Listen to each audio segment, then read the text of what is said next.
श्री कृष्ण ने अर्जुन से कहा, मैं ही अनुष्ठान है, मैं ही यज्ञ हूँ, मैं ही अर्पण हूँ, मैं ही पवित्र औषधि हूँ, मैं ही मंत्र है, मैं ही धी हूँ, मैं ही पवित्र अग्नि हूँ और मैं ही अर्पण की विधि हूँ। मैं ही इस जगत का माता और पिता हूँ, मैं ही पालक तो पिता मैं, ज्ञान का उद्देश्य, शुद्धिकर्ता और शून्य अक्षर हूँ और मैं ही ऋग्वेद, सामवेद और यजुर्वेद हूँ। मैं ही सर्वोच्च लक्ष्य, पालक तो गुरुवार, साक्षी, धाम, आश्रय और अत्यंत प्रिय मित्र हूँ।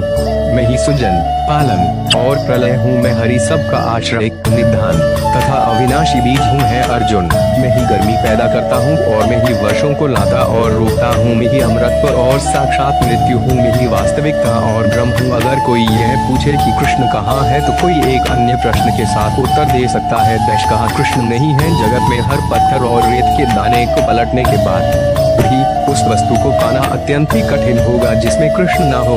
अंततः कृष्ण जगत और उससे परे भी सर्वत्र व्याप्त हैं। वे विशिष्ट रूप से एक व्यक्ति हैं, हमारे अत्यंत प्रिय मित्र हैं, हमारे शुभ चिंतक हैं और भगवद्गीता के वक्ता हैं। यह जानना दिलचस्प है कि संसार के इतिहास में भगवद्गीता के अतिरिक्त अन्य कोई भी साहित्य इतनी स्पष्टता और निर्भीकता से पूर्ण सत्य की घोषणा नहीं करता। अन्य सभी प्रयास इस तुलना में काफी ठीक है। यहाँ पूर्ण सत्य स्वयं सीधे भगवद गीता का संदेश अर्जुन को दे रहा है। जो तीनों वेदों में निपुण है वे परोक्ष रूप से मेरी ही पूजा करते हैं और 100 रुपए के पान से वे पवित्र होकर स्वर्गलोक की प्राप्त करते हैं। वे अपने पूंजियों के द्वारा इंद्रलोक पहुँचते हैं जहाँ वे देवताओं की भांति सुख भोगते हैं। स्वर्गलोक के व्यापक सुख का आनंद भोगने के बाद जब उनके पुण्य यज्ञों के फल क्षीण हो जाते हैं तब वे पुण्य इस मृत्युलोक में लौट आते हैं। इसलिए भौतिक भोग प्राप्त करने के लिए वैदिक अनुष्ठान करने वालों का फल क्षण भंगुर है, किंतु जो लोग अनन्य भाव से मेरे ध्यान में लीन रहते हैं, मेरी पूजा करते हैं और सदैव मेरे साथ जुड़े रहते हैं,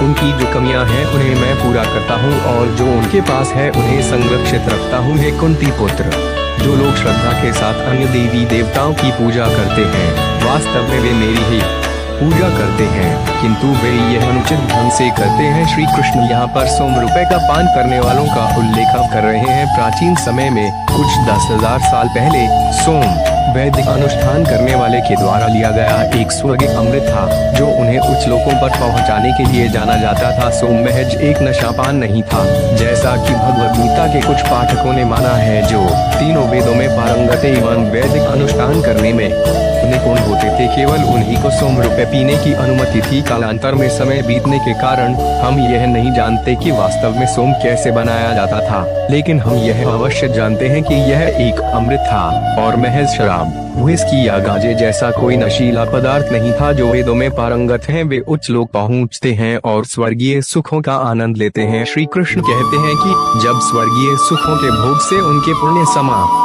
हो जाते हैं तब वे दोबारा इस भूलोक के नश्वर स्तर पर लौट आते हैं। इसलिए समझने की बात यह है कि भौतिक सुख के सभी प्रयास अस्थायी हैं, यहाँ तक कि स्वर्ग लोकों में आनंद की अनुभूति भी, परंतु भक्त योगी के लिए जटिल और महंगे वैदिक अनुष्ठानों को करने की आवश्यकता नहीं होती, क्योंकि इस तरह के अनुष्ठानों के सारे उद्देश्य और कृष्ण के प्रति संपेन के माध्यम से ही तृप्त हो जाते हैं। श्री कृष्ण के साथ भक्ति योगियों की आत्मीयता इस प्रकार से है कि श्री कृष्ण यह घोषित करते हैं कि उनमें भक्त योगियों में जो कुछ कमियां हैं उन्हें वे श्री कृष्ण पूरा करेंगे और जो उनके पास है उनको वे संरक्षित रखेंगे। जो श्री कृष्ण के प्रति समर्पित होते हैं उनके लिए यह श्री कृष्ण के आश्रय का अनुग्रह है। इसी मूल विषय को भगवद गीता में शुरू से अंत तक दोहराया जाता है। मैं ही समस्त यज्ञों का भोक्ता एवं स्वामी हूँ, किंतु जो लोग मेरे वास्तविक दिव्य स्वभाव से अनभिज्ञ हैं उनका आत्म साक्षात्कार के मार्ग से पतन हो जाता है। देवताओं के उपासक देवलोक प्राप्त करते हैं जो पितरों को पूजते हैं, वे पितरों के पास जाते हैं। भूत और आत्माओं के उपासक भूत और आत्माओं की दुनिया में जाते हैं, लेकिन जो लोग मेरी पूजा करते हैं वे मेरे पास आते हैं। यदि कोई भक्ति से मुझे पत्र,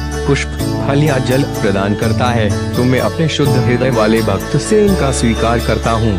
हे कुंती पुत्र, तुम जो भी कार्य करो, जो भी खाओ, जो भी यज्ञ में आहुति दो, जो कुछ भी दान दो और जो भी तपस्या करो उसे मुझ पर अपेन के मनोभाव से करो। ऐसा करने से तुम कमे के बंधन तथा इसके शुभ और अशुभ फलों से मुक्त हो सकोगे। अपने कर्मों के परिणामों को त्याग कर और अपने आप को योग में मेरे साथ जोड़कर तुम मुक्त होकर मुझे प्राप्त करोगे। इस संसार में बिना कुछ उपभोग किए कोई नहीं रह सकता। भारत में कुछ लोग हैं जो इस भौतिक जगत के उलझन से बचने के लिए चरम सीमा तक कोशिश करते हैं। इसके लिए वे कपड़े, भोजन और यहाँ तक कि पानी तक छोड़ देते हैं, लेकिन क्योंकि वे श्री कृष्ण को सभी वस्तुओं के स्वामी और भोक्ता के रूप में नहीं पहचान पाते हैं, अंततः वे अपने जटिल त्याग के पद से नीचे गिर जाते हैं। हम इसे झूठा त्याग कहते हैं, क्योंकि वास्तविक त्याग का अर्थ है स्वयं को स्वामी और भोगी होने के विचार का त्याग करना और श्री कृष्ण को सर्वस्व का स्वामी और भोक्ता समझना। वास्तविक त्याग के चरण में हम सबसे पहले श्री कृष्ण को सब कुछ अर्पण करते हैं और अर्पण के अवशेषों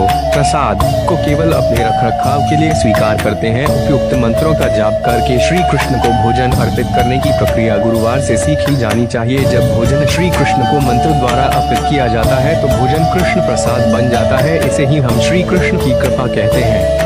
श्री कृष्ण कहते हैं कि यदि कोई उन्हें भक्ति के साथ एक पत्र, पुष्प, फल या जल अर्पित करता है तो वे उसे स्वीकार करेंगे। इसका अर्थ यह है कि मांसाहारी खाद्य पदार्थ जैसे कि मांस, मछली और अंडे, साथ ही ऐसी इन वस्तुओं से तैयार व्यंजन कृष्ण को अर्पण नहीं किया जा सकता। कृष्ण को अर्पण किए जाने वाले खाद्य में सब्जियां, फल, बादाम, अखरोट आदि अनाज और दूध उत्पाद उपयोग किए जा सकते हैं।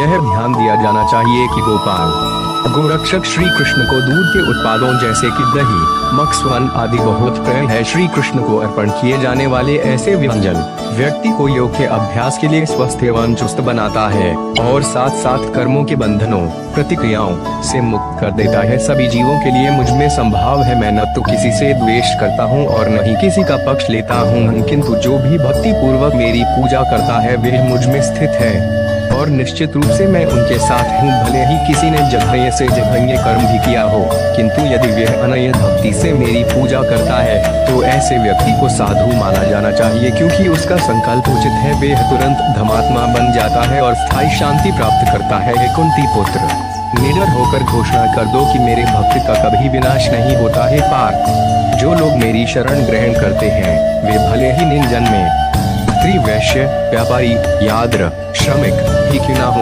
वे भी परमधाम को प्राप्त करते हैं। फिर शुद्ध ब्राह्मणों और धर्मपरायण राजाओं का क्या कहना? जब तुम इस नश्वर एवं दुखमय संसार में आए हो तो अपने आप को मुझ पर समर्पित करो, सदैव मेरा चिंतन करो, मेरे भक्त बनो, मेरी पूजा करो, मुझे नमन करो। इस तरह मुझ पर आत्मसमर्पण करके तुम निश्चित रूप से मुझे प्राप्त करोगे।